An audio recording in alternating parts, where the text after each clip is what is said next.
So, check natin. Kanina hindi siya nagcha-charge, 'di ba? Battery error. So, ngayon, try natin. Tara guys, tanga ng vlogger to.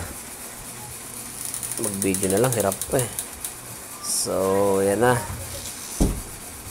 The moment of truth. Ang ayaw pa yata. Battery error pa rin nata. Ayun. Okay na, nagcha-charge na. Hello mga sir. Battery error. Naka-encounter na ba kayo ng ganito? Battery error. Tignan nyo. Pag sina-charge, nag-e-error lang. Ayan o. Tagal ah. Ang hirap kasi suksok eh. So, check natin ulit.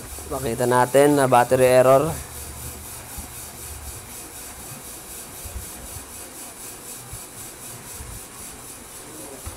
Tulog muna kaya akong tagal eh. Yun. Battery error. So, papakita ko sa inyo paano natin ginagawa yung mga battery error, ano.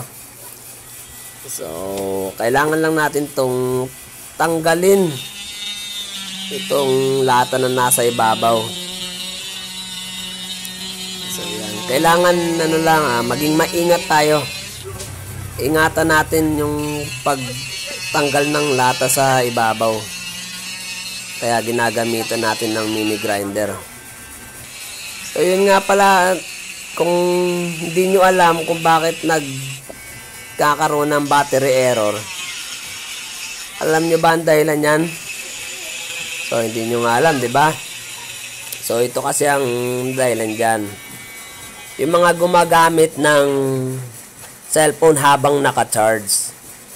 Yung paggamit naman ng cellphone na habang naka-charge, okay lang yun. Wala namang problema doon. Pero, basta, wag mo lang gagamitin na pinapanoran mo ng porn habang naka-charge. Doon nagba-battery error yun. Doon yun. So, kaya nagpa-battery error. So, kaya next time, pag gagamitin nyo na naka-charge, huwag nyo gagamitin sa panonood ng Pornhub. Mga simpleng Facebook lang para hindi nagba-battery error. So, ayun na, binaklas na natin yung lata, no? So, nakita nyo naman, safe na safe yung pagkabaklas natin. Talaga naging maingat tayo. So, next na gagawin naman natin ito. Nakikita nyo yung mga bilog-bilog na yan. Diyan. Nawala kasi ang mga linya niyan eh, kaya ganyan eh. Yan bilog-bilog kasi na yan. Hindi kasi ganyan ang itsura niyan. Ang itsura niyan, magkakadikit talaga yan. Pag nagba-battery error na siya, nag-iwahiwalay na siya, nagiging bilog-bilog. Kaya kailangan natin siya ulit pagsamasamahin. So, ayun. Kailangan lang pagsamasamahin yan mga sir. Kasi nag-battery error na eh. Nakita nyo nagbilog-bilog na eh. Dapat isang pahaba lang yan eh. Hindi naman ganun ang itsura dapat yan eh. So, ayan. Tignan natin kung isang linya na siya. Ay, teka, wait lang. Kulang pa dito. Dagan pa natin dito. Hindi pa siya nagdugtong eh. So, ayan.